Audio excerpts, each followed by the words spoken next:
以我建议，开天辟地。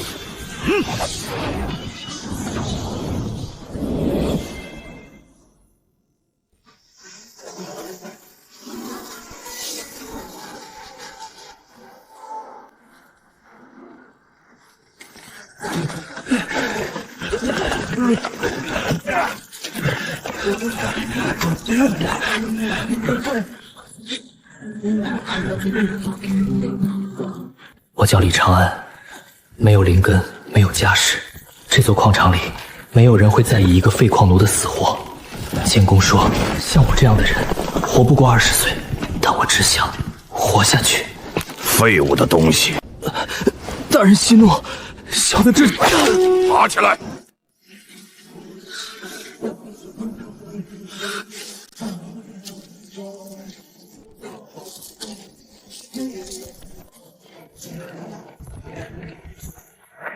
长安，别撑了，咱们这种人早晚是个死，早点认命，少受点罪。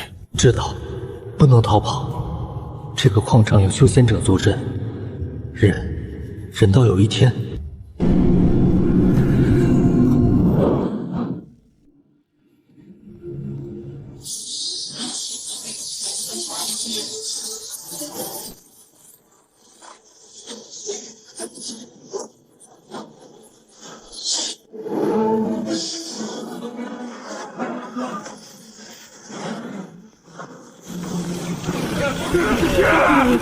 你吃完了就赶紧干活，去矿道深处啊！听见没？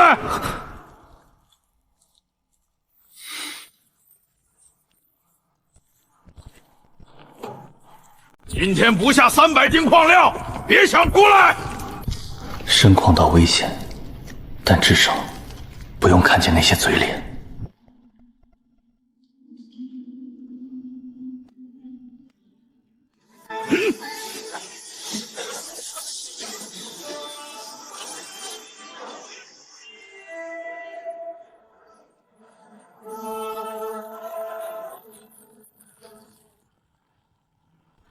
矿难！不了，什么都看不见了。要死了吗？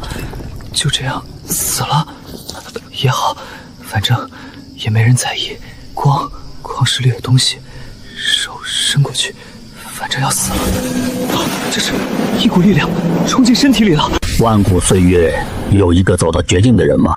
既你以血为引，便算有缘。持此灯者，可获3道传承：第一灵眼，观万物本质，破虚妄迷障。看见解析并感知规则本身的力量。第二运灵之法，开辟方寸空间，养天地灵气。洞天雏形，这是随身空间的理论基础，需要外界能量补充才能成长，但潜力无限。第3无名灵炼气法，摆脱凡胎肉体，踏修行之路，能走多远，看你自己本事。灵眼变无巨能，炼气为本，3者合一，是一条完整且自洽的登天路。我可以修仙了，经脉在修复，不是幻觉，是真的。矿层里面像血管一样的纹路，砸那个点，脑子里有个念头，很清楚。碎了，真的碎了！这眼睛能看穿矿石的弱点。这些青色的路是安全的，红色区域还在扩张，不到半炷香，这里全塌，必须按青色走。左，右，停，再左。这盏灯救了我的命，活下来了，我活下来了。那个给我灯的声音，你是谁？不回答，但灯在我身上。从今天起，我的命我自己掌控，绝不再为人鱼肉。风声停了，不对，所有声音都停了，有人来了，在上面。有趣，一个凡人身上竟有如此精纯的灵力波动。修仙者，示弱，无法对抗，但他没有直接出手杀人，他在看，像在鉴定。我身上唯一能让他停下来鉴定的东西，只有灯。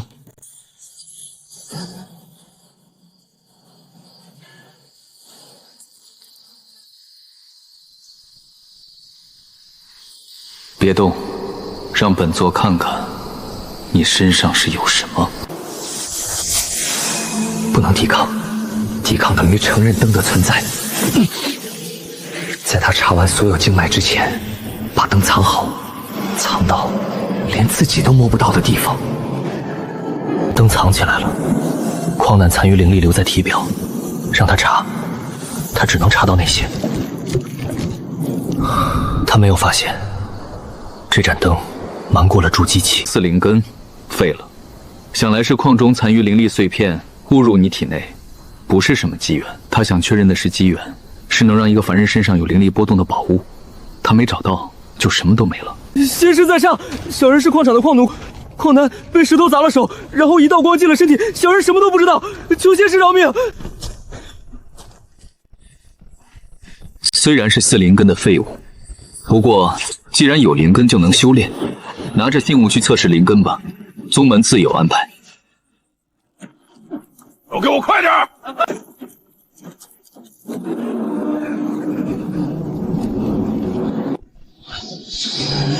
修行无功，老死杂医院。若有差错，宗规处置。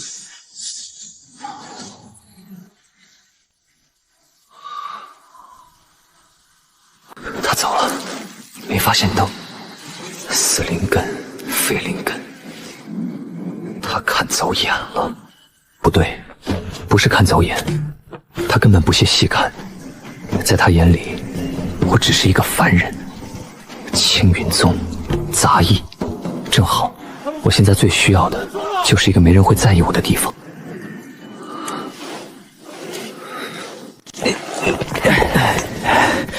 听说李长安那小子要去青云宗修仙了。是啊，听说他是有灵根的。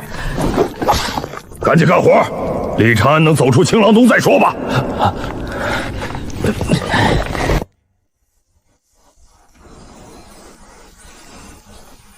听以前的老矿工说，要去青云宗，需要穿过青狼林。青狼林没有狼，但有比狼更麻烦的东西。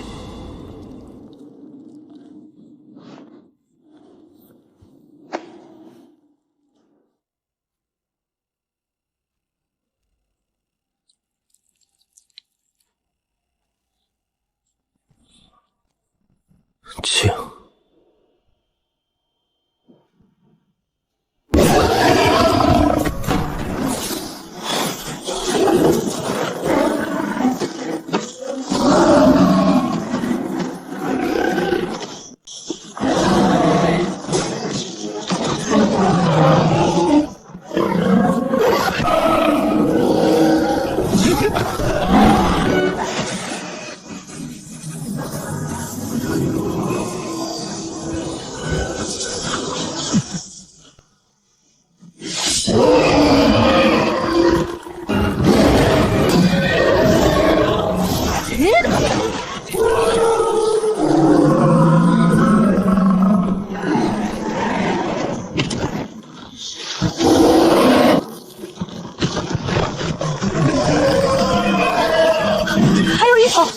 有两头豪猪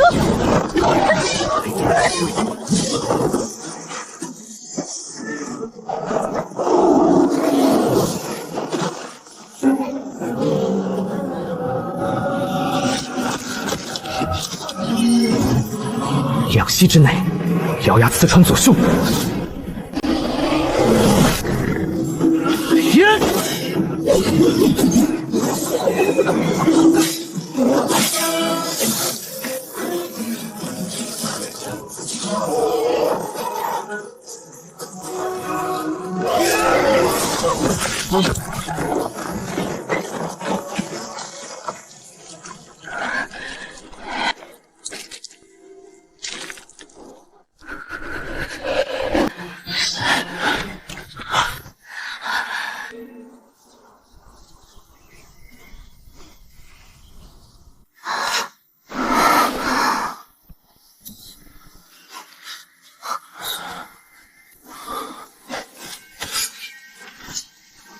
没有修为，没有灵力，什么都没有。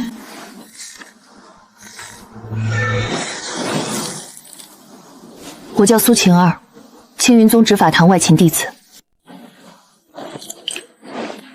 这不是法器，是娘留给我的。谢谢你救了我，拿着吧，希望能保你平安。你的铁狗怎么扔得那么准，直接命中豪猪的腿关节？小人在矿场砸过很多石头，矿石也有纹路，顺着纹路砸省力。刚才看见那畜生腿上有条纹路，就照纹路砸了。不想说就算了。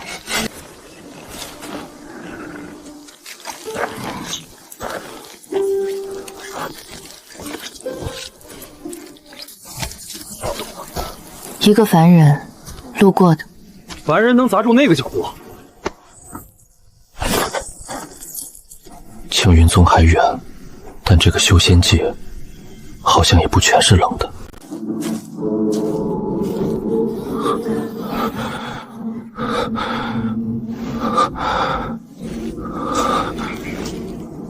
我终于走出来了吗？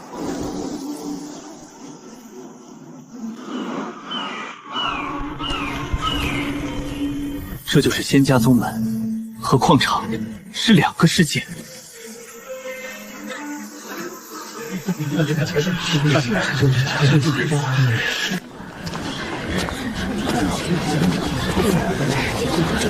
那个乞丐模样的是谁？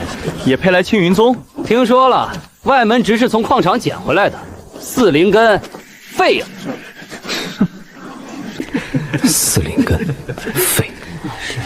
修仙界只看灵根，但灯改变过我的命。第一次在矿洞，第二次还没来。只要活着，就有办法。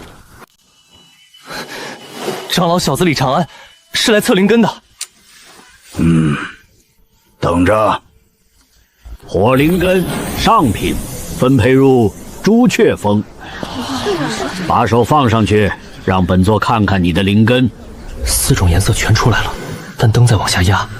他故意只显示4灵根，这是在保护我。灯压住了，没人能透过这4色看到底下藏着什么。4灵根下品，灵根薄杂，修行上限炼气3层，分到杂役院。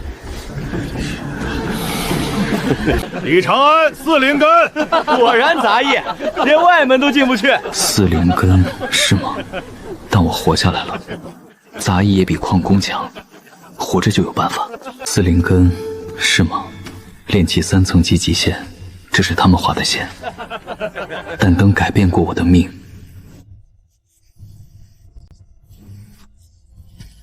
只要活着，就有办法。炼气3层就能当管事，这个宗门实力就是一切。新来的叫啥？李长安。又一个废物杂役，正好2号药园缺个守夜的，看到了吗？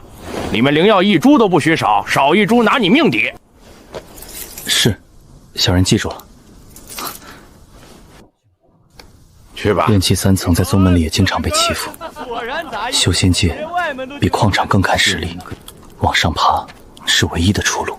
那个破院子不知道为啥灵气贼低，种啥都种不活，之前还死了2个杂役，这小子估计也活不了几天。这把钥匙至少传了3手，前任去哪儿了？没人在意，说明守夜人这个位置随时可以换。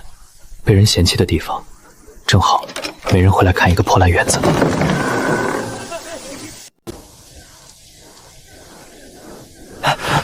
那个吃人的院子好像又有人进去了。是啊，不知道能活过几天。这就是药园，全是杂草，表面上看一片死地，但刚才灯动了一下，灵眼树开，大部分已经废了，但底下有东西。灯从进院门就开始发热，它在指方向。寒伤草，筑基丹的祖疗，被种在墙角的杂草堆里，是故意藏的，还是被当成野草忘了？这群人不识货。这个药园不是被遗忘的角落，是没人看得懂。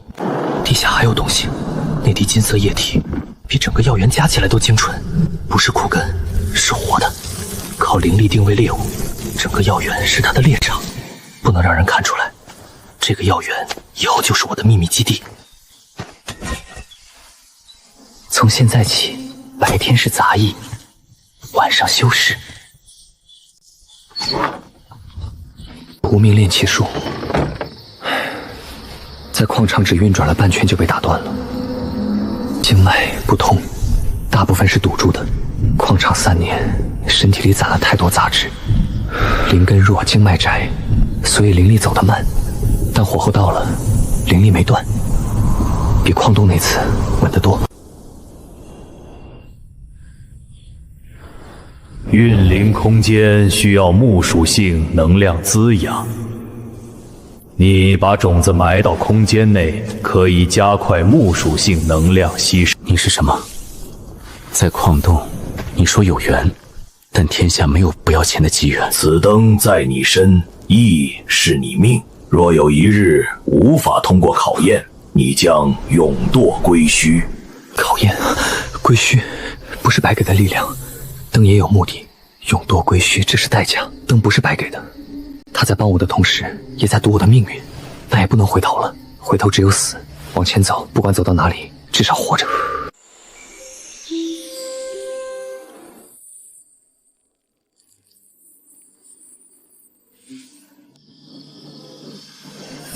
经脉像干涸的河道，灵力流过时有点疼，但比矿洞那次稳多了。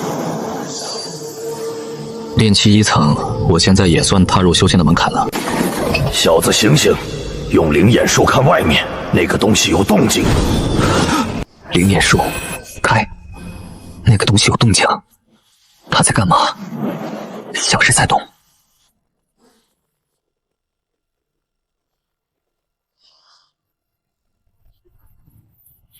他在呼吸，活着的像一个心脏。药园里灵草长不好，不是地品，是他在吸。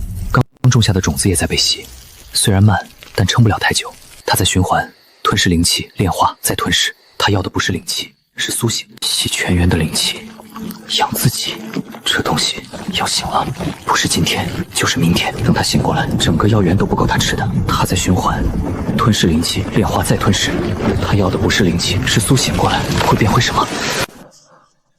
别人醒是迟早的事，那就在他醒之前，先搞清楚他是什么。如果他能是我，那我也能是他。小心，有些东西不该留在世上。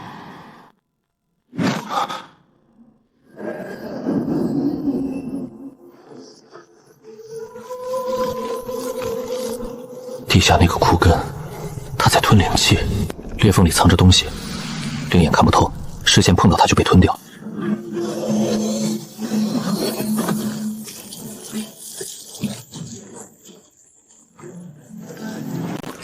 他在用金色液体喂养裂缝里那个东西，那粒光是核心，只要能接触到核心，就有机会炼化。但根速网络是他的防御圈，必须先解决根须的反应速度问题。趁它未完全苏醒，炼化它，这是你的机缘。你在引导我靠近，那东西的危险程度，我不信你不知道。所以在靠近之前，我要先搞明白一件事：他是怎么捕食的。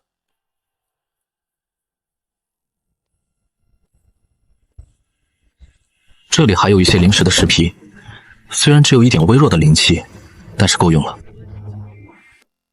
先搞明白这东西怎么捕食。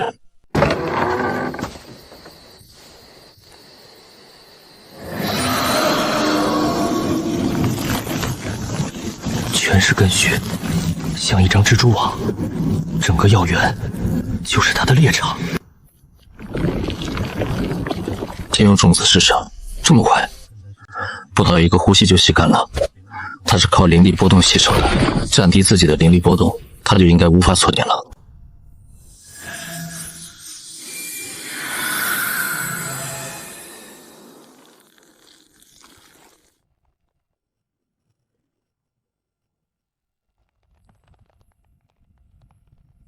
果然，法力波动越低，根须越迟钝。只要保持这个状态，对他来说，我就是隐形的。外层枯木伪装，中层佛门封印还在转，内层那粒光点是核心。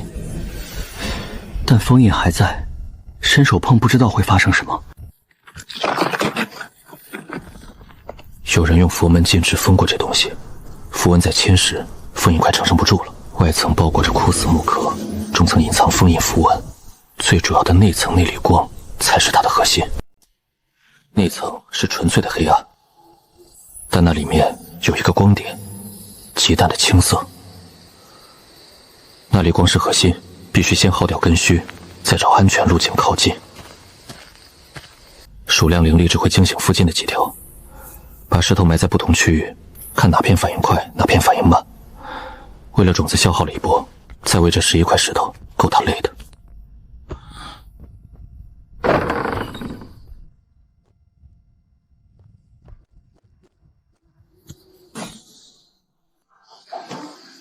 我看他怎么动。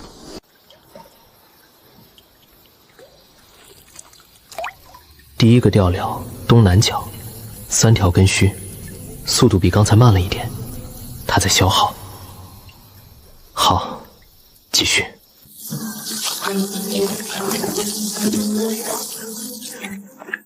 每次捕食后，根须有短暂停顿，1炷香之内，停顿时间拉长到了半时半息。够了，路线出来了，安全路径只有1炷香时间，走。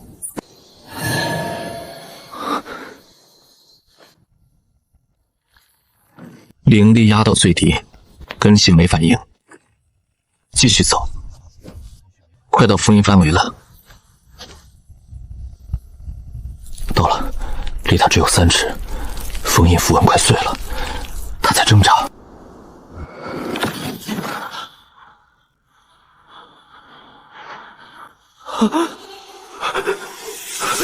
是幻觉吗？我的灵魂怎么被吸走了？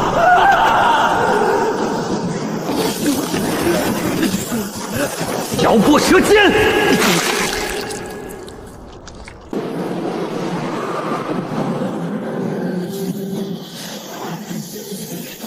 守心，炼气术，护住心神，别让他把你拉进去。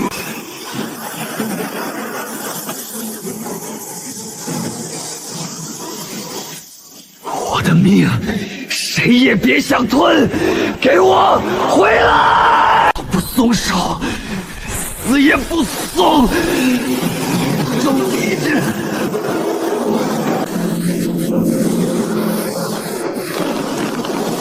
灵眼，给我看清楚！天穹被金色大手压碎，你不是枯根，你是当年被那只手打碎的东西的残骸。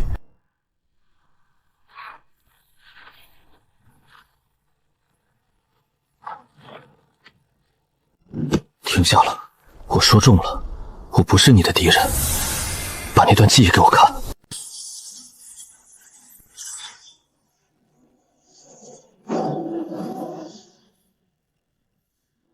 剑木，上古神木剑木曾撑起天穹，见藤蔓便盘上天空，脚缠成粗壮上升。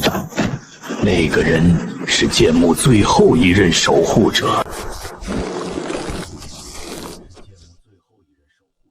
他认可了我，知道我看懂了那段记忆。剑木最后一任守护者，你守到最后一刻都没松手。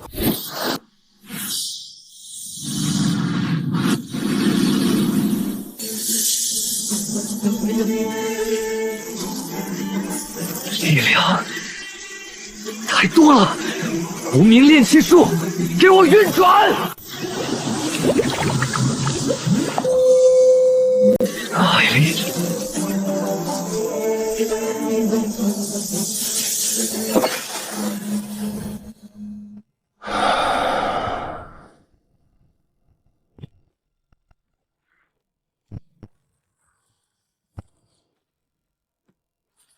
我院子又闹动静了，看来那个新来的凶多吉少了，还是赶紧通知执法堂吧。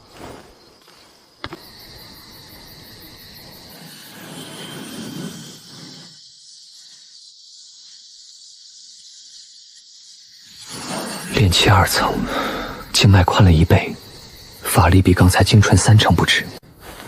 有东西没划干净，指甲盖大小，中间刻了一个字“青”，和叶脉上的烙印一模一样。不是巧合，剑幕被打碎的时候，残骸里每一块都带着这个标记。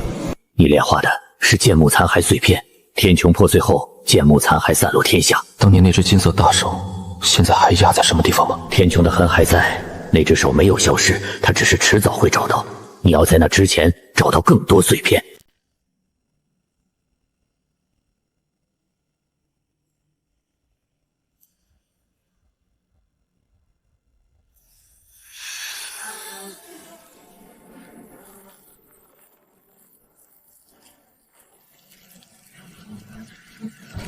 那盏灯找到了。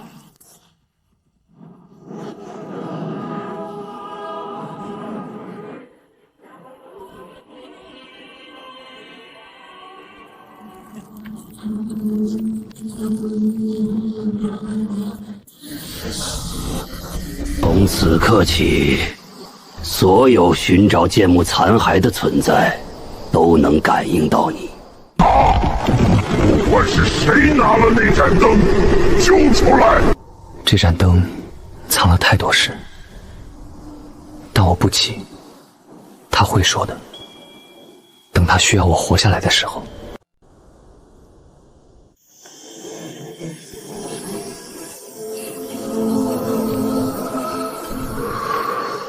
3道气息，最快那条7000里，3个月后到。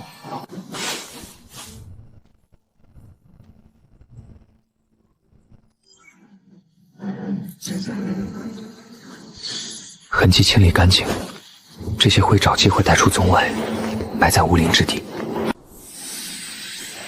剑幕残骸散落天下，古灯就是他留下的根。既然上了船，那就往前走。持有此灯者，终将前往归墟。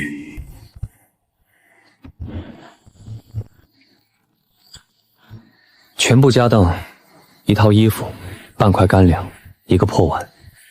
杂役就是杂役。上山第1天，苏晴儿把这个塞在我手里，说一个人在外门不容易。3个月前的事了。最低阶的护身符，但这个编织纹路和剑幕封印符文同源。外门杂役几百人，只有苏晴儿给过我东西。这份人情，我记着，有机会还。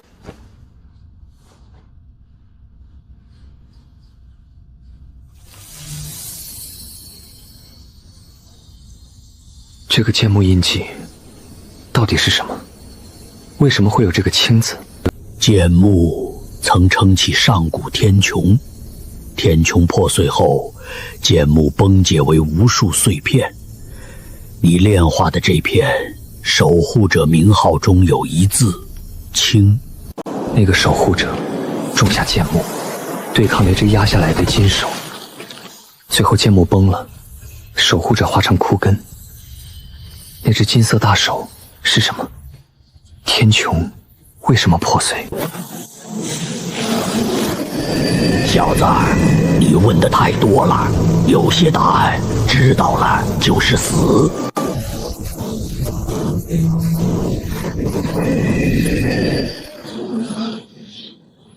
我已经炼化了剑幕碎片，3道气息再往这儿赶。现在说不能知道，古灯觉得还来得及吗？我已经在船上了，不知道航线也会淹死。知道了，至少淹死之前知道往哪儿游。等你突破筑基，我会告诉你一部分。现在你修为太弱，知道的越多，死得越快。筑基，我现在炼气2层，距筑基还差8个小境界。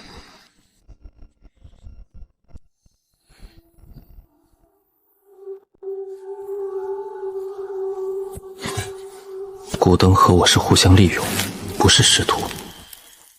筑基，靠这些灵草换来的灵石堆上去，枯根没了，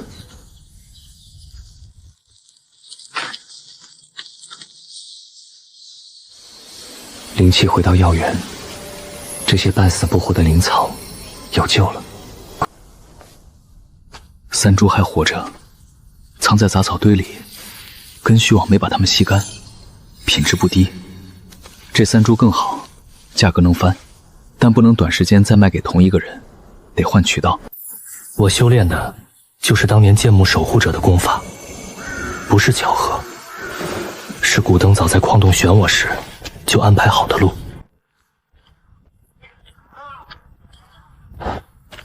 昨天动静那么大，我以为这个新来的出事了，没想到现在和没事人一样。是啊，前几个守夜的都没了，他还能活着。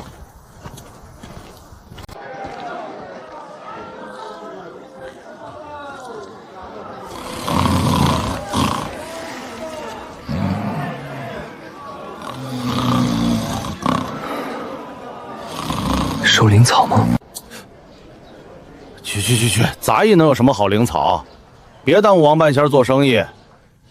灵草不是野菜，不是地里随便扒根青的就行，得讲品相、灵气、年份。杂役懂什么？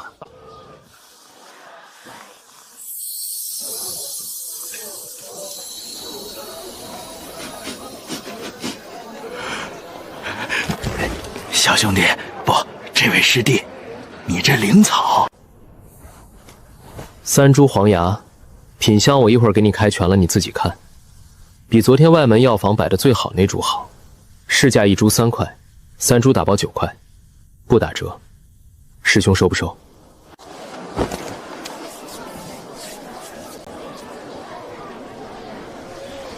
师弟，这灵草药园里摘的吧？私摘宗门灵草，被执法堂抓到，可是要逐出青云宗的。我是药园杂役，有合理分配份额。师兄不收，我找别家。但私摘宗门灵草，这话不是我说的，是师兄自己说的。收赃物的罪名，师兄也自己刚才承认了。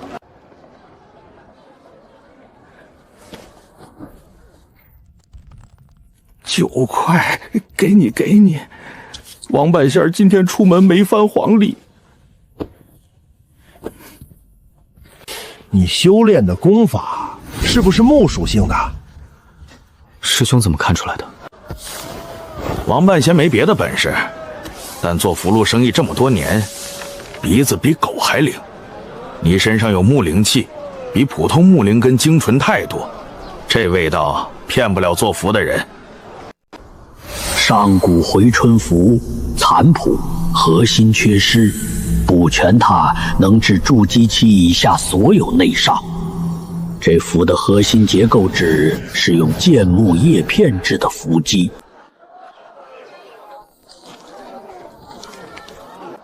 这张残谱，王半仙搞了3年，跑遍外门所有符师，没人能补缺口。3年了，缺口刚好是木系灵力的活。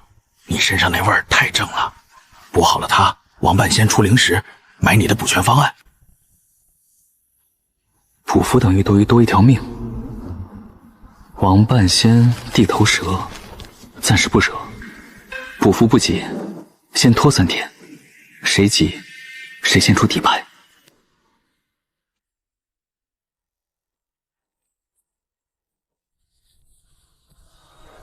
3天，3天后给师兄答复。别跟着我，别打听我。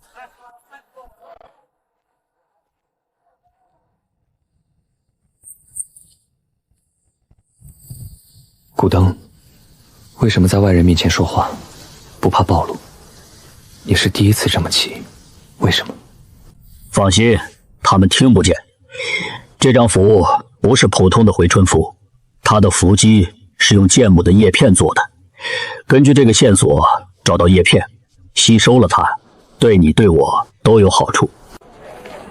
古灯从来没说清楚过自己到底是什么。一盏灯的器灵，一个上古残魂，还是和剑幕守护者一样被打碎的东西。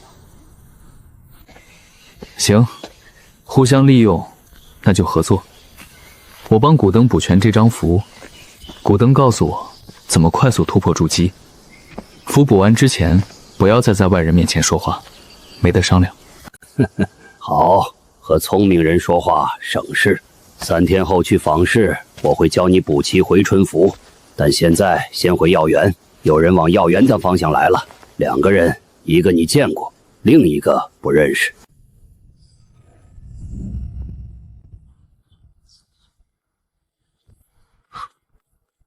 苏晴儿手里拿的是玉瓶，不是执法堂标配的东西。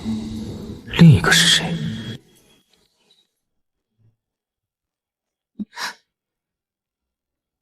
昨夜药园灵力变动异常，执法堂派我来查看。你没有受伤吧？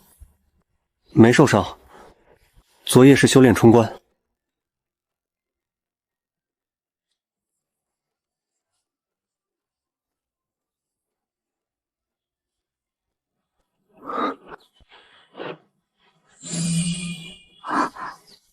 这个平安符我还留着。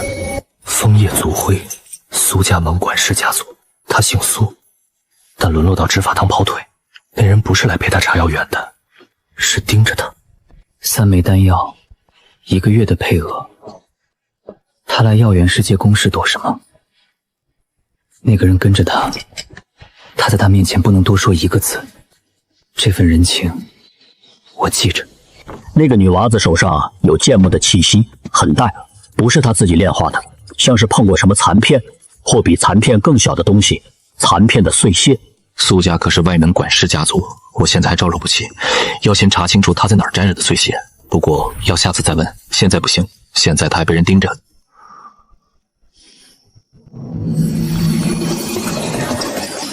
所有线索都在青云宗，古灯选中我不是巧合。青云宗的水不是神，是底下有万年前的东西被埋着。3天后补符，从王半仙嘴里挖更多情报，然后找苏晴儿。等他身边没人，不是搅水，是找剑木碎片。3个月后3道气息就到了，筑基才能活。不只是那盏灯，剑木守护一脉最后的传承者。不二家，不二家。清玄，你死了，你的徒弟本座替你收。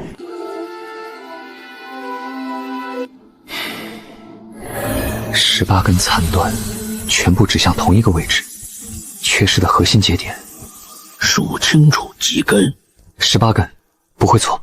现在听老朽说，1个字都别漏。上古回春符的核心结构，3叠回环。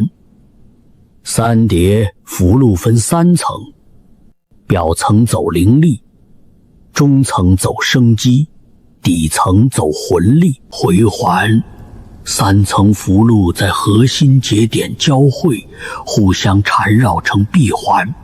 你看到的18根残端，最粗的6根接受外界灵力激活符箓，中等粗细的6根把灵力转化为生机，最细的6根把生机锁在符里不散掉。补全次序，先表层再中层，最后表层6边形节点螺旋生机封印阵，记性还行。6边形节点螺旋生机封印阵。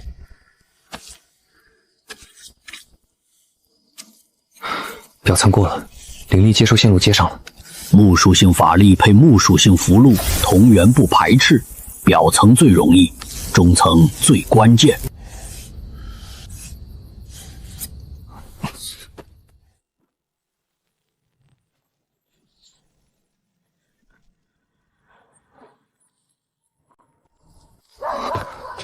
差在哪儿？灵石灰只能走灵力，走不了生机。中层符箓需要的是带生机的载体。新鲜叶子的汁液，生机可以充当灵墨。刚才没提醒，是让你自己炸一回，炸过才知道3叠回环每一层为什么不能少。回春符能治愈筑基期以下所有内伤，不过老朽要的不是这张符，要的是王半仙手里那块剑木叶片符基。补全符谱是给你的投名状，3天后去访视拿补全方案，换他的符基。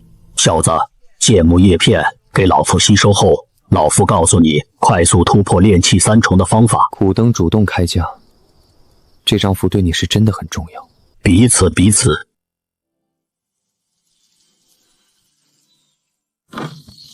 第3天，枯根死透，地表灵气回流已经在表层结网，这片土活了。今天该去访视。回春符揣了3天。小子，我教你的补法，补出来的符只能充能1次。你想留着保命，我不拦你。但王半仙手里那块剑木异片做的符基，我要。补全符谱之后，告诉你一个快速突破炼气3重的方法。古灯主动开价，用突破方法换1张符基。这张符是古灯的命根，他急，我不用急。3天都等了，不差走到访视这段路。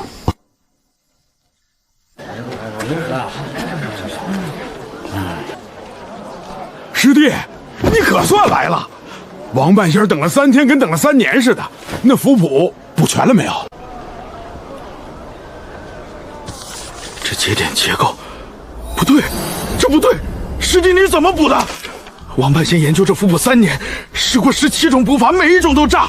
你这个节点见都没见过。告诉他3叠回环结构，我当年教入门弟子画的第1张符就是这个。这种基础东西也敢研究3年？3叠回环的符箓结构，师兄你没见过，是因为这手法不是现在修仙界的，是上古符箓。师弟，我做符箓生意做了8年，经手的符谱没有1000也有800。上古符箓手法，别说外门，内门长老都不一定认得出。你一个炼气2层的杂役，到底是谁？我是谁，师兄第1天就知道。药源杂役，炼气2层，废灵根。至于为什么懂上古符箓，师兄应该比我更清楚。不是我懂符，是我的灵根能感觉到符文缺口该填什么。20块，比之前说好的多11块。我做生意最讲信用，这张符的补全价不止这数，但我眼下拿不出更多，多出的11块买师弟一句话。什么话？古符箓手法，师弟你还会多少？这得看你能拿出什么来换。我不要空头，只要实在的，灵石、药材、情报，3样都行。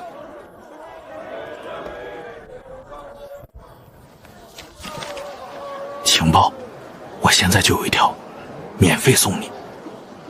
你那个苏晴儿师姐，执法堂那个，她出事儿了。我和她不熟，不过她出什么事了？苏家的事儿。苏晴儿的父亲苏正海，苏家大长老，3天前冲击金丹境失败，经脉尽废。然后他二叔动了，他二叔苏正月联合族老会，你看夺了苏正海的权。现在更狠，苏正月要苏晴儿交出执法堂令牌，理由苏家出了这么大变故，他在外门继续用苏家名头不合规矩。说白了，争权。苏正月要把大房的人全扫地出门，苏晴儿脾气硬，被软禁在外门东院了。这不是法器，是娘留给我的，谢谢你救了我。昨夜药源灵力变动异常，执法堂派我来查看。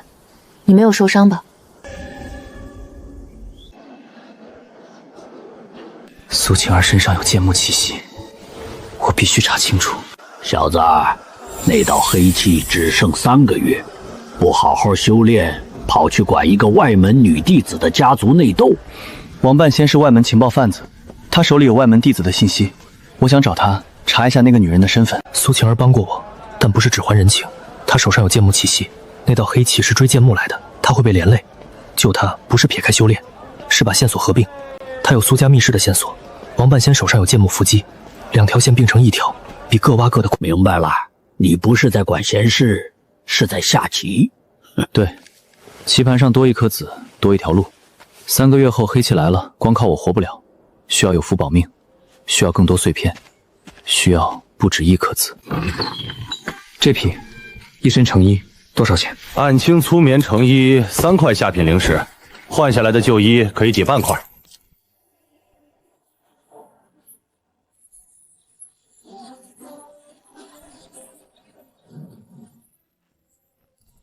和珅，慢走。2个不认识，在打哈欠，不是老手，手上只有1枚符，但够了。他们只需要一个信物的理由。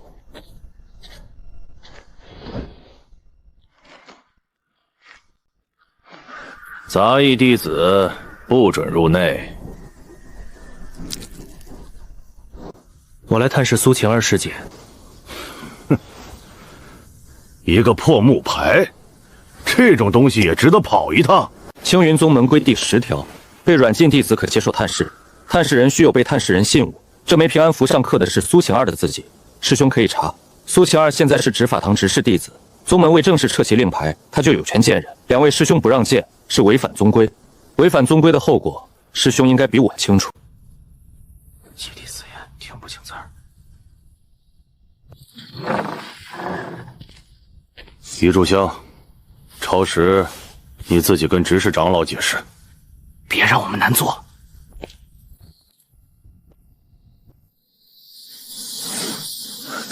你怎么来了？你不该来。我二叔的人在外面盯着，你来看我，他们记恨上你，以后你在青云宗的日子就更难过了。师姐，先回答我一个问题：你以前碰过什么东西？很古老，老到不是现在修仙界能造出来的那种。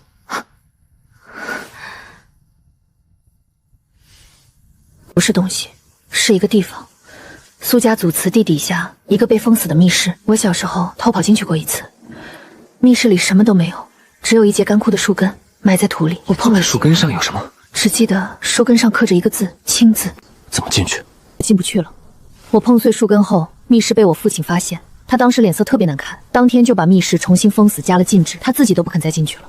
后来族老会知道了，说父亲封禁祖祠禁地，违反族规。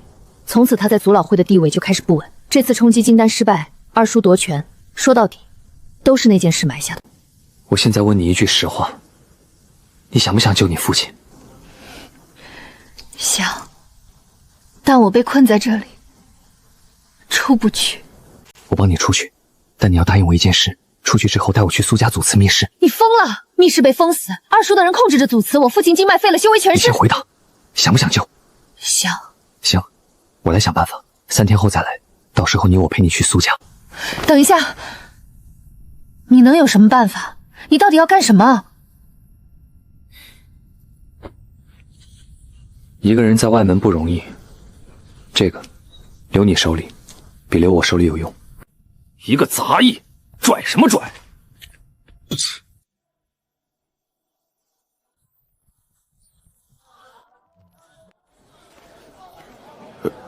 师弟，怎么又回来了？师兄说，这张符的补全价值远不止20块灵石。现在我给师兄一个机会，用它换师兄手里那张剑木叶片的符基。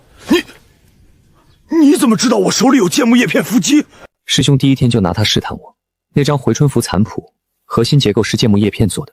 师兄说研究3年没补全，但剑木叶片符基本身就是宝物。师兄没有扔掉它，说明师兄知道它的价值。我不要别的，就要那张符基。我研究了它3年，本想自己留着，看能不能练出什么宝贝。但师弟你既然开口了，行，成交。我欠你个人情，这符基当2清了。还有一件事，师兄帮我查一个人。谁？苏正月，苏家现在的掌权人。师弟，苏家5代人扎根外门，你一个杂役碰不了。每个人都有弱点，只要能查到苏正月最怕什么就行。好，我尽快给你消息。不过师弟，外门的水比你想的深，苏家5代人盘根错节，你一个杂役动苏家，跟蚂蚁撼树一样。我知道，不过不要小瞧蚂蚁的力量。符基已经弄到手了，告诉我还有什么地方能加快我升级。传宫阁地下密室有个古解，不过杂役不能进，要想办法偷溜进去才行。3条线：一苏家密室剑木残根，合并苏晴儿线；2传宫地下的剑木树皮古简，杂役进不去，要换策略。3药园地下3尺，枯根原址还有一段活着的主根，今晚挖。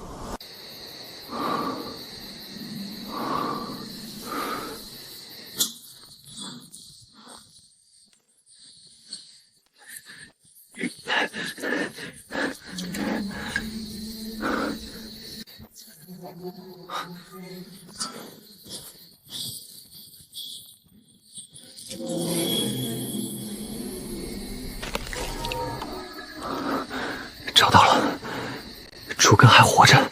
剑木一脉突破靠生机共生，嫩芽长1寸，你破1层。主根反哺嫩芽，你修的不止功法，更是活的生态。平静再松动。3个月，现在只剩80几天。3天后，去苏家。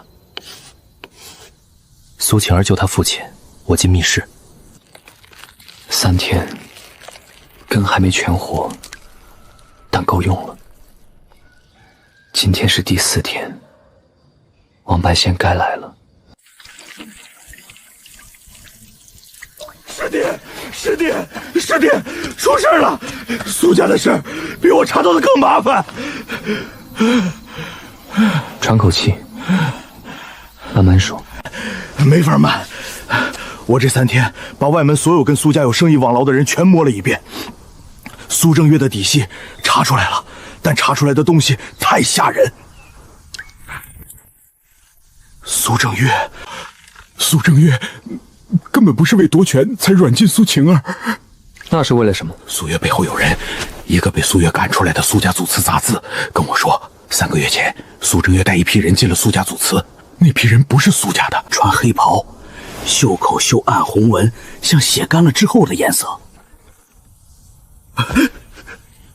师弟，黑底红纹，青云宗方圆千里只有鬼藤宗是这肤色。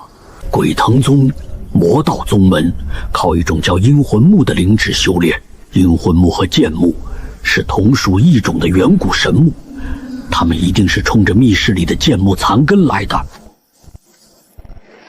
鬼藤宗有一种秘术，远程侵蚀修士的灵根，和苏正海现在的情况一模一样。3个月前鬼藤宗进祖祠，3天前苏正海冲击金丹失败，2件事不是巧合。对，你还查到什么？苏正业怕什么？这个，苏文家面外面看着风光，其实也有怕的事。苏家族规，族老会做重大决定，必须通过枫叶令表决。枫叶令一共5枚，5位族老各持1枚，如果凑齐4枚，就能罢免掌权人。苏正月手里2枚，他自己1枚，他收买的一个族老1枚。苏晴儿父亲苏正海手里有1枚，剩下2枚在2个中立的族老手里。只要能说服一个中立族老凑齐3枚，就能让苏正月下台。对，那2个中立族老，一个叫苏正实，管库房的，出了名的胆小怕怕；还有一个叫苏正林，管祠堂的族老，也是当年亲眼看着苏晴儿碰碎密室枯根的唯一见证人。他手里有1枚枫叶令，但30年没拿出来过了。苏正林亲眼看到苏晴儿碰碎树根，但是没有追究。苏正林是突破口，我要去和他谈谈，如果有他的支持，事情就好办了。师弟，我帮你不光是为还人情，我在外门做了8年生意，见过的杂役没有1000有800，你是唯一一个让我觉得能成大事的。你要是真能帮苏晴儿翻盘，以后别忘了我就行。记得。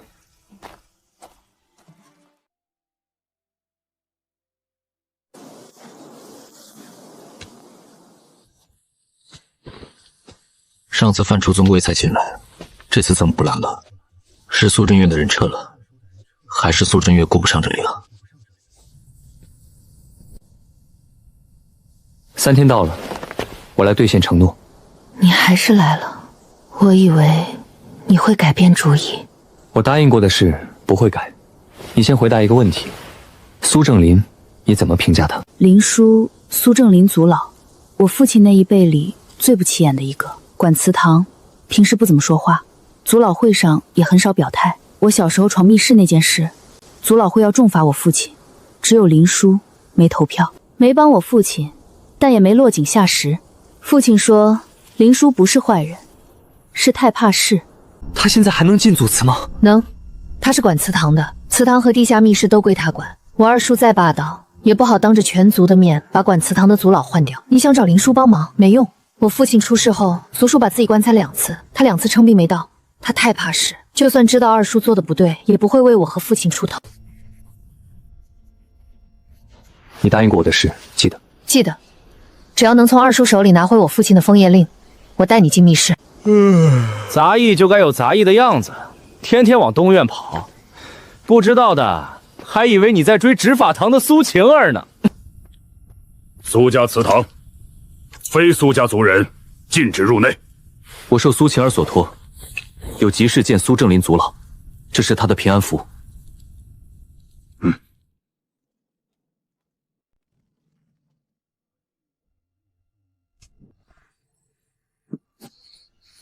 苏晴儿被苏正山软禁在东院，我来请林族老主持公道。老朽管祠堂管了30年，只管祖宗牌位，不管族内纷争。苏正月和苏正海兄弟争权是他们的事，老朽不站队。我要说的不是苏家争权，是跟苏家祖祠地下那个密室有关的事。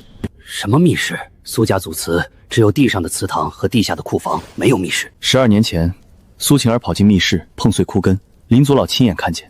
3个月前，苏正月带鬼藤宗的人进祖祠，林族老也知道。现在苏正月要把密室里的东西卖给鬼藤宗，换苏家掌控权，这事林族老管还是不管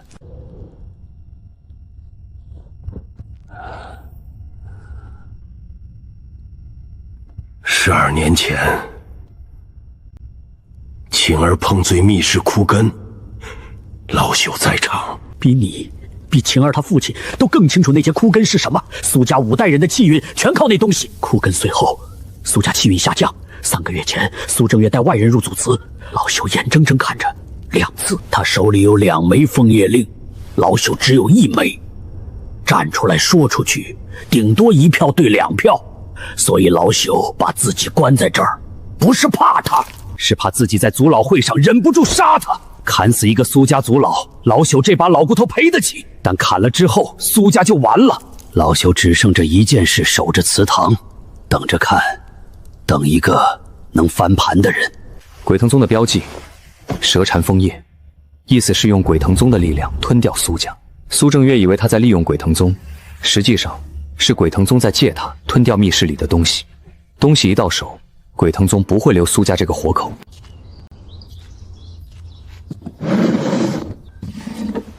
这枚枫叶令，老朽30年没拿出来过了，今天拿出来，只为你小子一句话，能不能保住苏家？林族老信我，我就帮苏家把密室里的东西保住。苏正月勾结鬼藤宗的事，在族老会上当众抖出，配合枫叶令表决罢免他，密室封死，鬼藤宗少了内应就进不去了。没那么简单，族老会明天才开，从今天到明天，够苏正月发现风吹草动，他手里控制着苏家一半护卫，要是狗急跳墙，带人强闯密室，老朽这把老骨头拦不住。那就别给他狗急跳墙的机会。有人来了，5个人，练起后期修为，他们围住祠堂了。林族老，我听护卫说，祠堂里来了外人。苏家祠堂是供奉祖宗牌位的地方，外人不得擅入。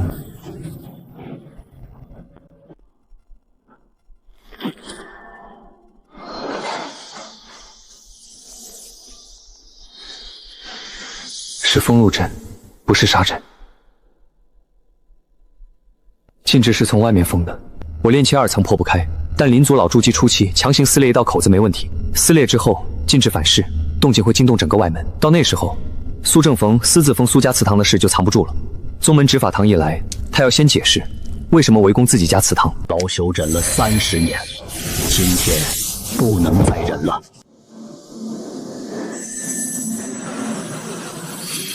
苏正月体内的灵力比平时快一些，他这么紧张，说明还没摸清祠堂里发生了什么事儿。苏正林，他在干什么？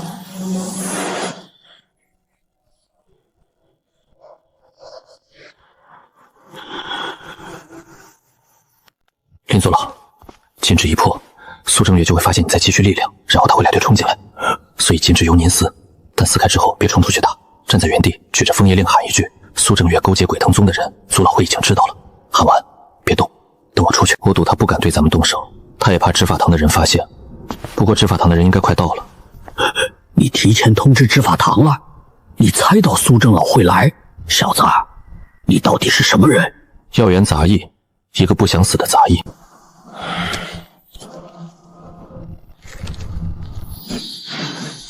他想加强禁制，怕我们跑了，但又不敢加强，怕动静大了执法堂的人来。那就逼他加。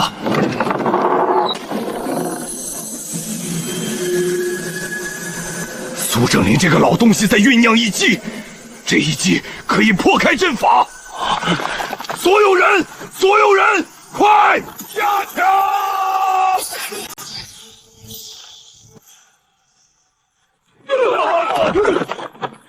苏正月，你勾结鬼藤宗的事，族老会已经知道了。老夫忍了30年，今天不能再忍了。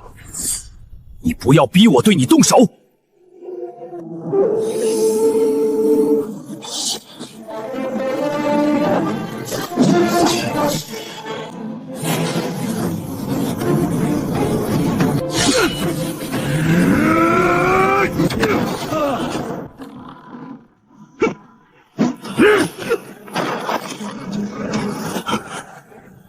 苏正月，这标记你认识吧？我手里可不止这一张哦。明天族老会之前，你猜有多少人会看到它？一个杂役拿张破兽皮就想和我叫板，你算？苏正月，你好大的胆子！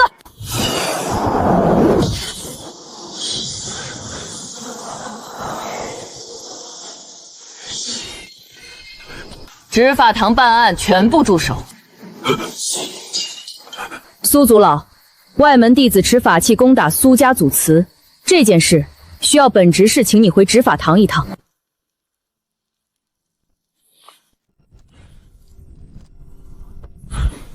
算了，明天族老会上，您这枚武大令就是扳倒苏正月的关键。明天的事明天再说，你先去东院，晴儿还在那里软禁着，你亲自去带上平安符，那是信物。师弟，你别谢我，我这次是真把身家性命压你身上了。苏正月万一翻盘，我往后在外门连符纸都卖不了。苏正月翻不了团，明天族老会上勾结鬼藤宗的事当众揭出，3枚枫叶令凑齐，掌权人身份作废。你继续帮我做一件事，去访视打听鬼藤宗的人在青云宗附近的具体位置。师弟，鬼藤宗那是魔道宗门，所以才要尽快铲除。我和你们说，今天晚上苏正月……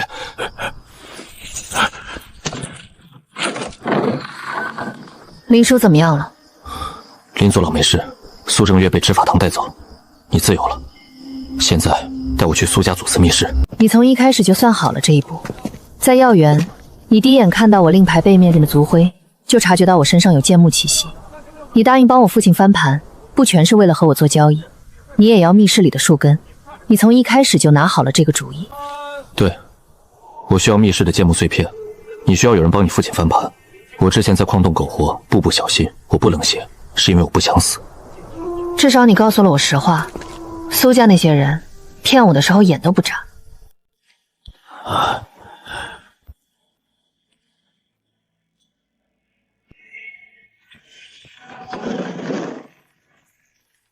跟我来。这就是当年那节枯根的位置，我碰碎它之后变成这样。父亲封了密室，墙上的精致符文全刻在这儿，外人进不来。古灯，坟墓里没有剑幕气息，生机已彻底枯竭。别只看表面，你的灵眼往地下穿透，有东西在回应你体内嫩芽的青光。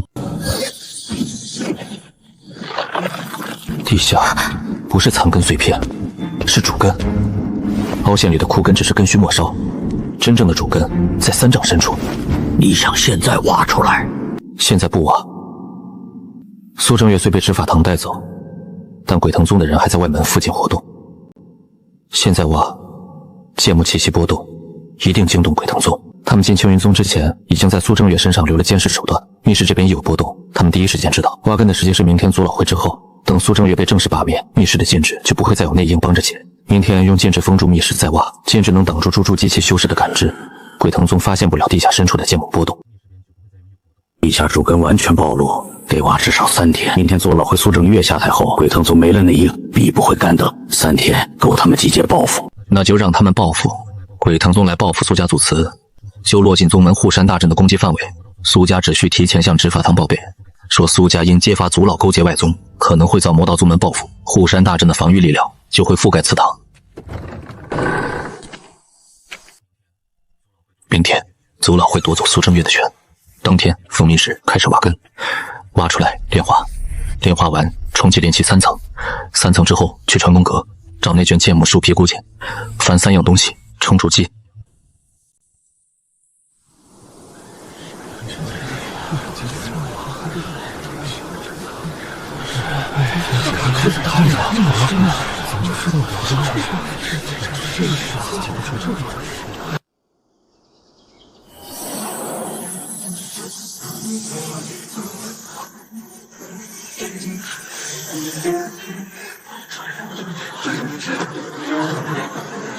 鬼藤宗的人，执法堂的人也来了。看来今天的事情不简单，他们是在等我自投罗网。看来他们是冲着我来的。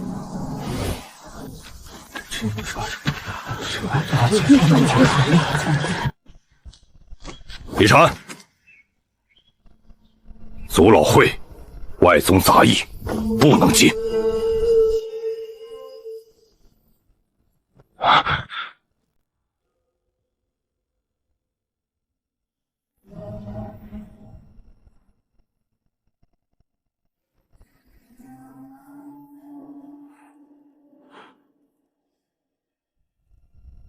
今天是苏家族老会论苏家内部事务，外宗杂役站在这里旁听，不合规矩。林族老，今天祠堂外面有3位鬼藤宗的客人，一个蹲在左边石墩，一个靠在右边柴堆，一个挤在最前面假装围观的散修，3个人都是炼气后期。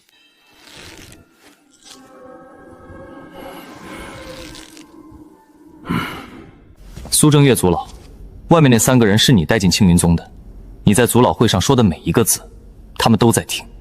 你昨晚被执法堂带走问话，他们昨晚就知道，今天族老会如果罢免你，他们就会冲进来抢密室里的东西。如果不罢免你，更糟，他们会继续用枯藤氏灵术侵蚀苏正海族老的经脉，直到苏正海死为止。到那时候，你以为鬼藤宗会留你活口吗？枯藤氏灵术，苏正海冲关当天，有人在他净屋里放了一盆阴魂木盆景，那盆盆景现还在净屋里搁着，上面残留的灵力跟鬼藤宗功法一模一样。苏正林，你胡说八道！阴魂木盆景，苏正海自己修炼出了问题，你们联手勾结外人栽赃，是不是栽赃？把盆景搬过来鉴定就是。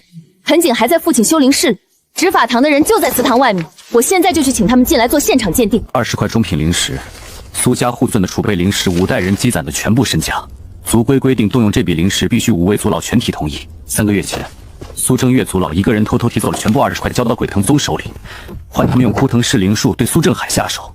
这不是争权，是把苏家的根基卖给外人。苏正月，你把库房灵石偷偷拿给外人，这件事我也是今天才知道。库房是苏家的命根子。动库房就是动全族人的饭碗，我不能再沉默了。苏家第31届族老会一夺苏正月族老勾结外宗，私用族产，残害同族3庄氏，经3枚封业令表决，林、石、海罢免苏正月掌权人之位。苏正月名下修行资源、管事职权全部收回。今日起，苏家重新推举掌权人。一个药源杂役把苏家管事给掀翻了，我认栽。但我问你一句，你费这么大劲帮苏家，你不会真以为苏家会记你的人情？苏家5代人靠的从来不是人情，靠密室地下的东西。我倒了，重新掌权的人照样会守住密室，不让你碰。我不图人情，只要密室之物，没了他，鬼藤宗只会找我，而不会为难苏家。这笔买卖，苏家不亏。鬼藤宗的3位，苏正月已经出来了，你们等的结果已经出来了，在苏家的内应没有了。现在2条路，自己走，青云宗不拦外宗散修，或者留下来打，在护山大阵范围内跟筑基期执法堂执事动手，后果你们自己掂量。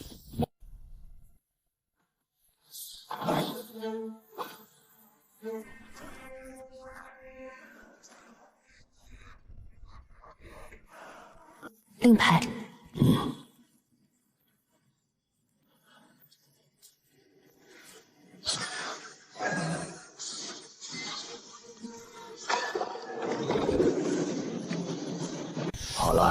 密室的所有阵法都停止运转了，你可以寻找主根了。晴儿，走吧，我们上去。好的，你小心，我们在上面等你。放心，我不会有事的。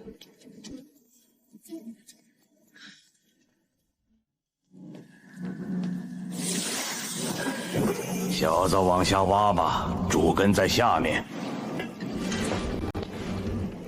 不等后说说你到底是什么？好，我之前教你的功法名字叫清玄经，你运转清玄经，把功法传到杵头上，就能破开地面了。这盏灯不只是老朽的残魂，更是剑幕守护者与敌人同归于尽的战场坟墓。我是传法长老，灯最深处还封着一个你未知的黑色残魂，被老朽压制了上万年。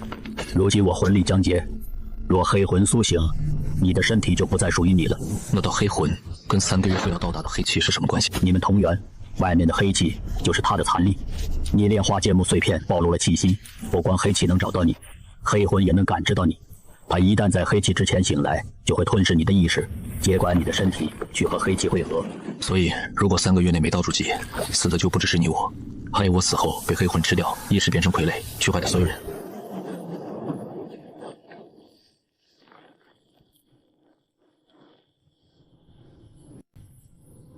黑魂动了，你炼化主根触动了封印，他正试图突破。一旦破封，时期内你的意识就会被吞噬。那就让他突破不了。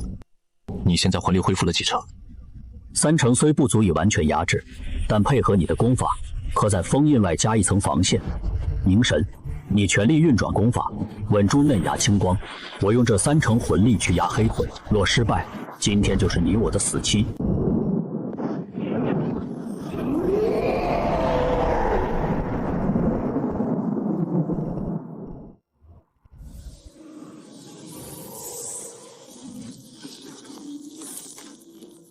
别慌，第一步，把丹土里最爆的那股法力先套住，用清玄经第3层的经脉路线3圈式引导他走你画好的道。第二步，剩下散的法力别去追，等他们自己撞上那3圈法力壁，撞上就融进去了。现在开始，第1圈。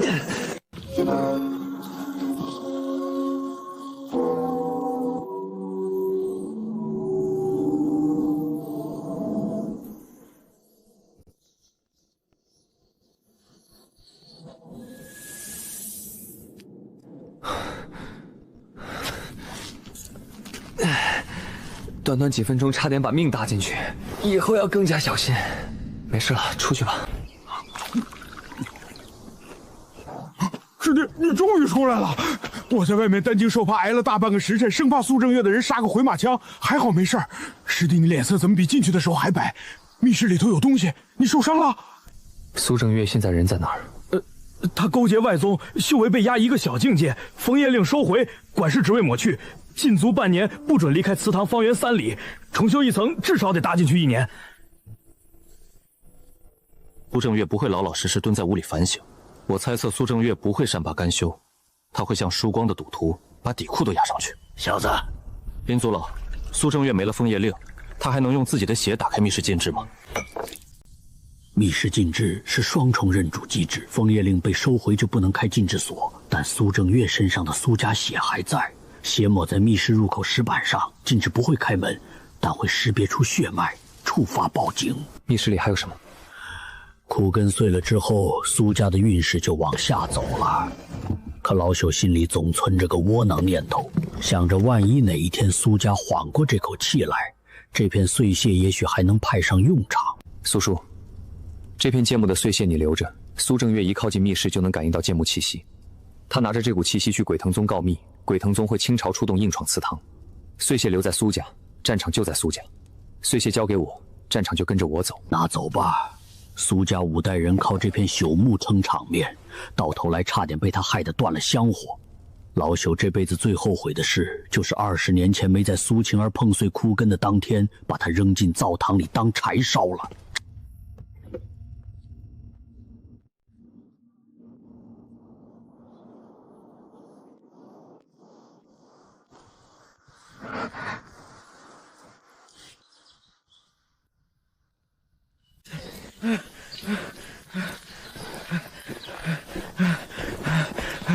李师兄，第1条，仿是鬼藤宗的阴符突然涨价了，原来2块下品灵石5张，现在1块灵石1张，说明有人在扫货。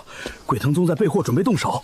第2条，昨天半夜我起夜的时候，在坊市门口看到3个黑影往矮山方向走，3个人，黑衣服，练气后期，跟你在祖老会上揭穿的那3个鬼藤宗探子一个打扮。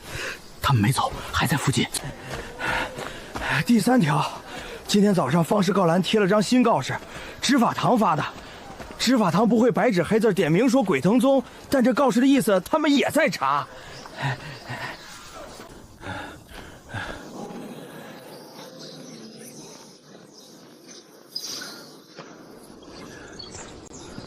3条加起来，殷师府扫货说明动手小队快到了，3个探子还在踩点确认密室位置。执法堂发告示说明宗门已察觉但没抓到人，鬼藤宗小队到达时间不会超过3天。先回坊市帮我把腐木灵碎再收一批，量越多越好。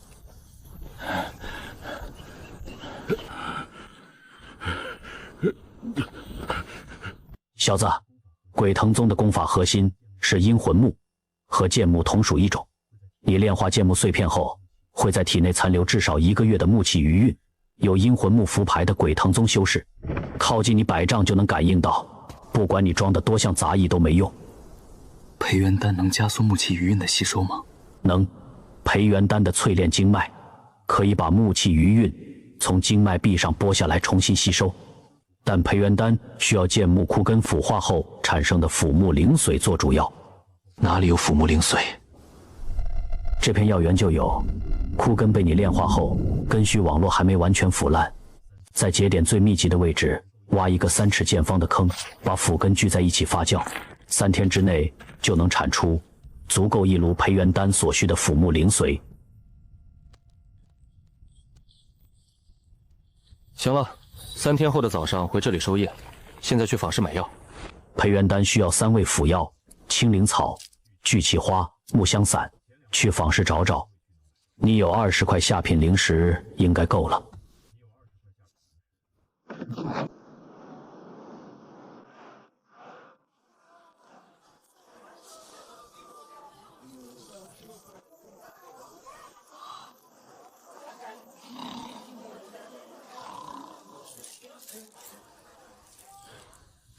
老板，这捆青灵草怎么卖？1捆青灵草3块下品灵石，聚气花2颗4块灵石，童叟无欺。1捆青灵草加3颗聚气花，一共5块。下个月我还来。矿场的规矩，常买不杀价，但要给回扣。矿场的规矩，行。隔一道山的矿场4年前就封停了，算了，不问了。拿去，多留一节根给你。请进。木香散在2楼左手边第3个药柜。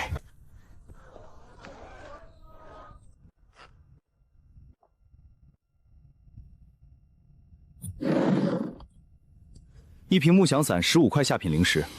百物阁的木响散是内门炼丹师用上等青檀木心自制的，药效比外面买的高至少3成。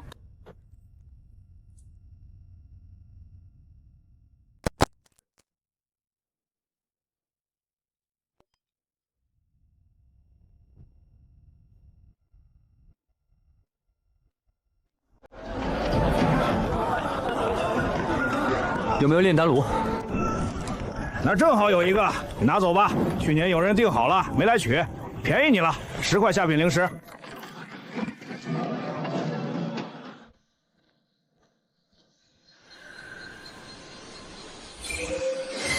方圆100丈安全，无修士灵力反应，无阴魂木脉动，可以开炉。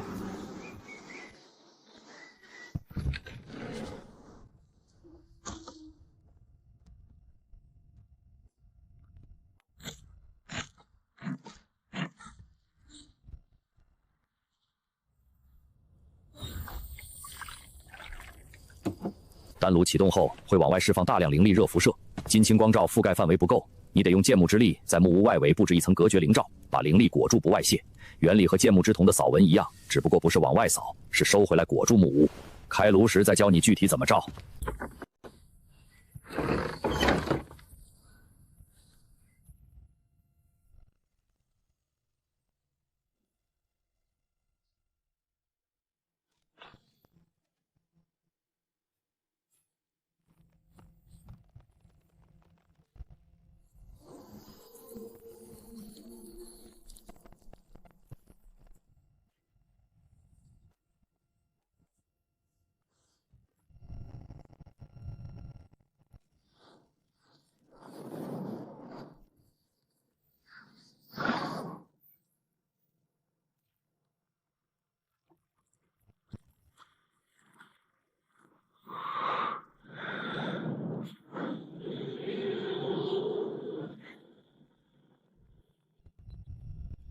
疼啊！4枚培元丹，每天吞1枚，15天后木气余印彻底清除。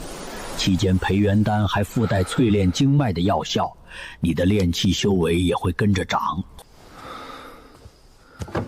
接下来该去传功阁地下那条古道了。15天。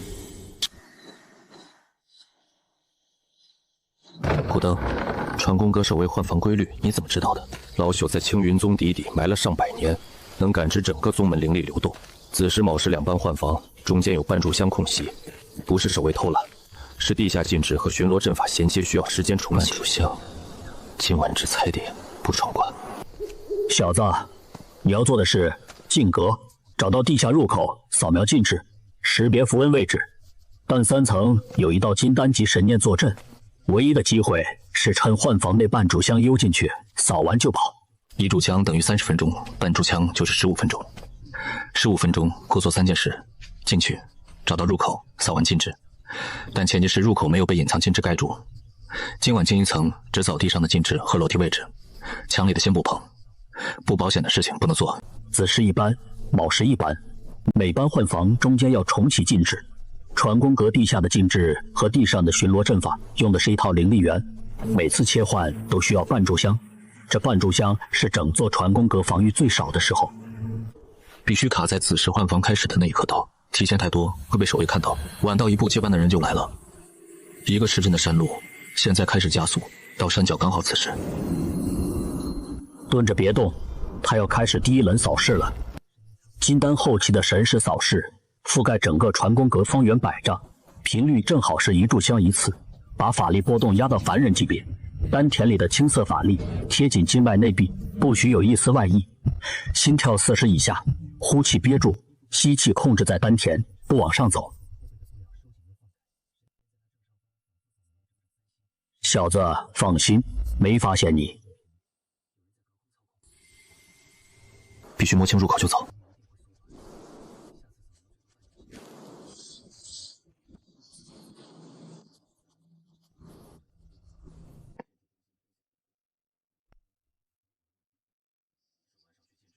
水属性禁制，筑基期防御强度。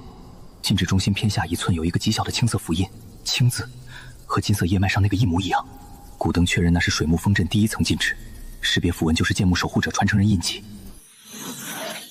今晚收获够了，收回去。金丹神念提前扫过来了。收获1，换防空档的时间和守位置搞清楚了。子时换防半炷香空档，1层门口2个炼气9层。收获2，地下入口在书架后方楼梯，第1层禁制是水木风阵，识别符文在禁筑中心偏下1寸，青字烙印和金色叶脉一致。收获3层那道神念至少金丹后期，下次再去，神念扫描频率一定会加快，时息之内必须进阁完成扫描。炼气3层做不到，速度不够，灵眼强度在神念压制下也不够维持。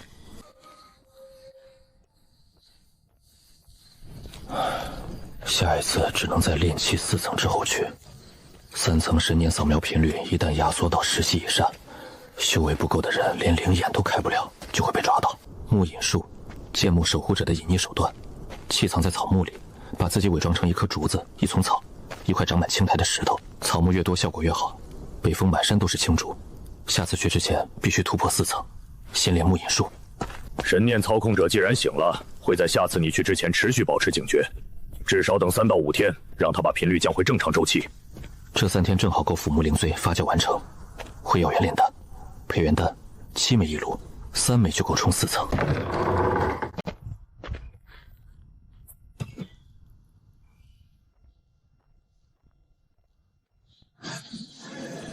1天半。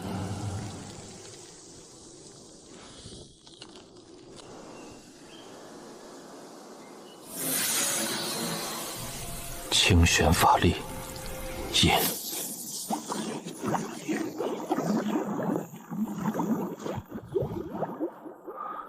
枯根供给土壤养分，嫩芽产出木灵气，木灵气滋补叶脉，叶脉恢复魂力，循环走通啊！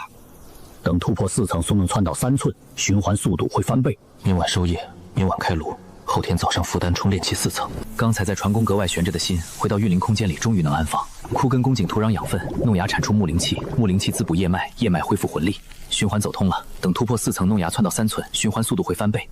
明晚收叶，明晚开炉，后天早上负担充电气4层。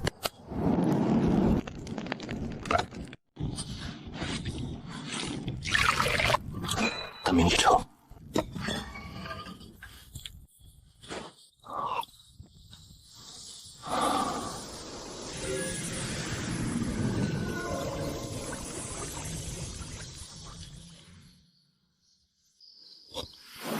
裂了，第一次裂，裂痕处渗出来的法力比原来的密，颜色更深，经脉长大还没到撕裂的程度。第2枚开始叠加，2股药力会叠加成一股更强的灵力流。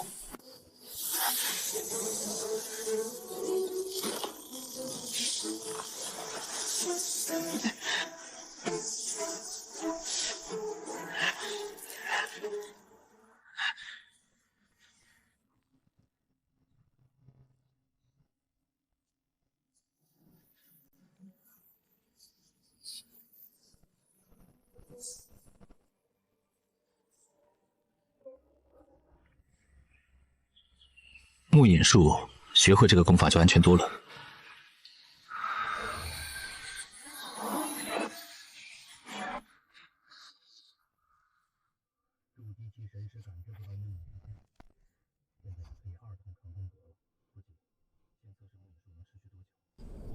有人来了，鬼藤宗，炼气圆满，差一步筑基。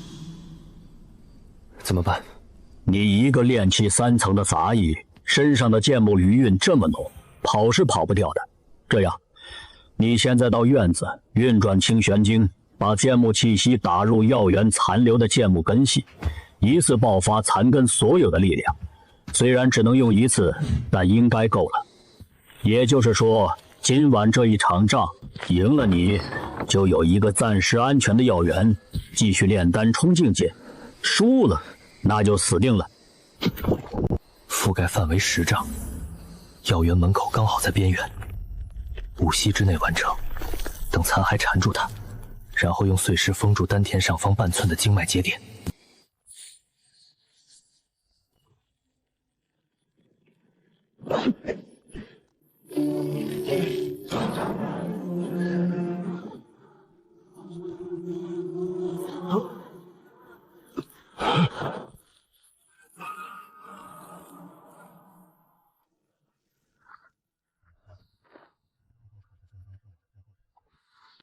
一个人来刺探，说明其他人还没到。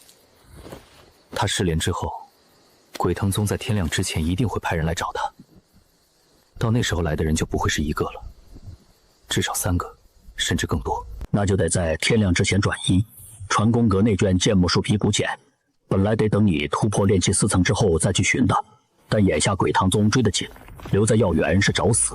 今晚就得去传功阁，趁天亮前宗门守卫松懈的时段，混进去找到那卷古简，炼化之后，你的修为至少能到炼气4层，快则明晚就能服下培元丹，进一步往炼气5层冲。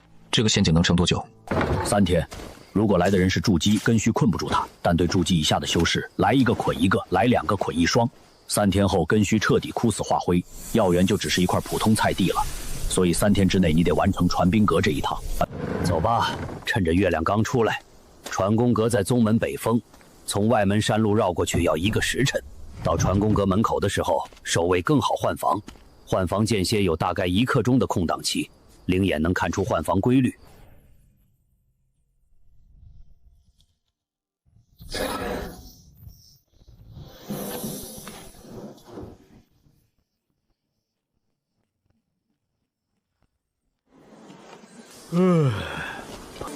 神念没有发现异常。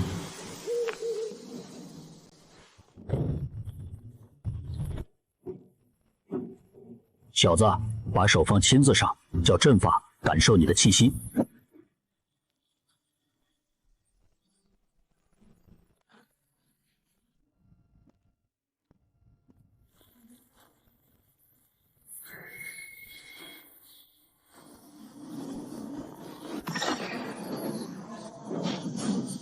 第2层禁制破。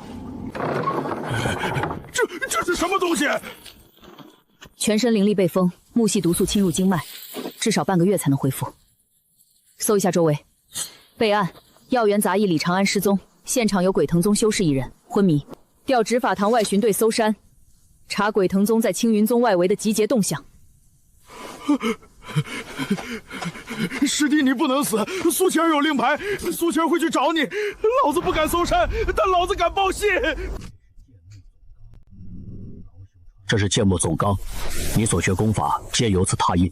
真正的原卷在传功阁地下100丈第7藏禁制内，传法长老亲手封印，只等有人能闯过7藏禁制，走到他面前。禁制已触发，密室只进不出。什么考验？他考的不是法力修为，而是继承剑幕的资格。业务道体出篇是完整传承，你之前学的只是公开部分，真正的剑幕入体根基在这里。没他炼气术永远少一层底，后面还有剑幕之瞳进阶法，修到第3重才能开启核心能力，这才是传法一脉真正的底牌。考验已开启，是残念中的剑幕守护者亲自试你资格。幻境里的东西是真的，你若在里面死了，肉身也会死，任何人都帮不了你。把灯给我，我带你活着出去。把灯给我，这本功法书就是你的，它会护你周全，让你不再受任何伤。把灯给我，我替你杀光所有对起你的人，那些害你被罚灵石的人，轻视你的人，矿洞坍塌时把你留下的每一个人。把灯给我。你不是生路，你只是让我抛弃自己的意志，把一切交给一盏灯。你不是复仇，你也只是让我抛弃自己的意志，把自己的恨交给一盏灯。我的命，我自己掌控。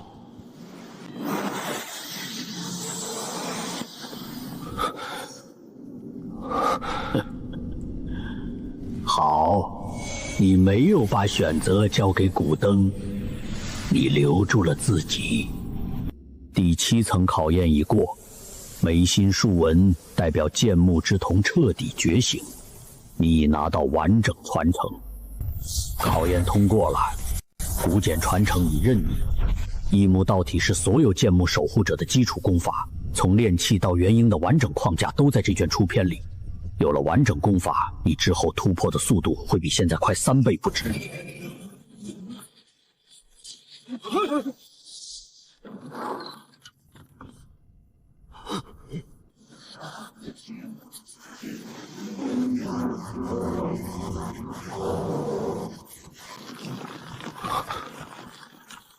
鬼藤宗7个人全部筑基以上。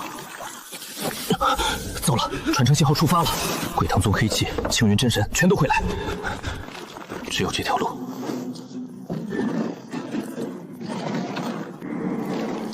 抓来！宗主，立即出关！传功阁遭遇袭击！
这些枯根比药源的大100倍不止。剑幕主根群，有人用源头禁制把他们封在了这里。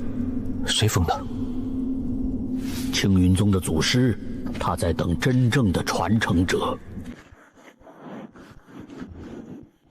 芥末之心，一枚完整的心材碎片。越大的机缘，越藏着要命的陷阱。下面压着黑魂残片，取走芥末之心，封印就崩。古登，这些符文你认不认识？12地支封印阵，老朽当年教弟子的第一道高阶封印。我只剥离一小块，指甲盖大小，够不够突破？够，但剥离需极度精准，差一丝都会导致晶体碎裂。精准控制是我的老本行。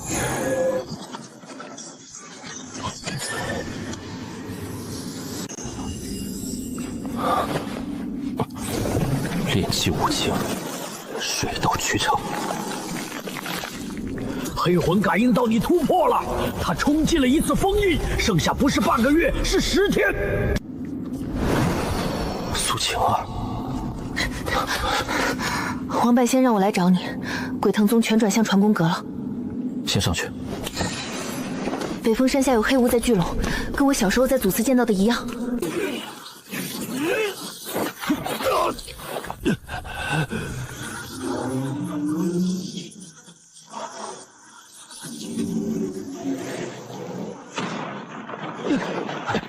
住手！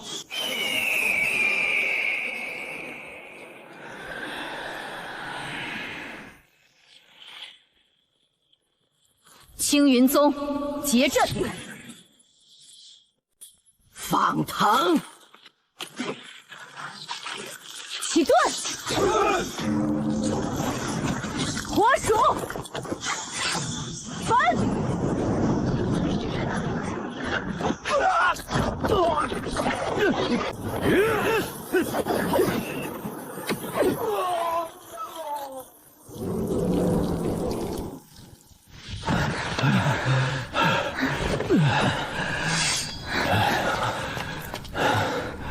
小子，你的份做完了，走吧，真人已经出手了。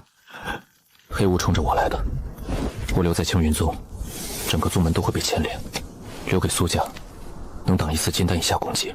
我等你回来。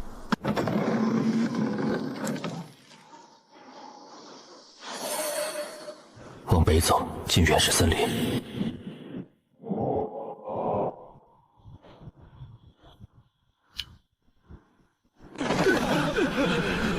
传法长老，你的缠人一定要走上归墟这条路吗？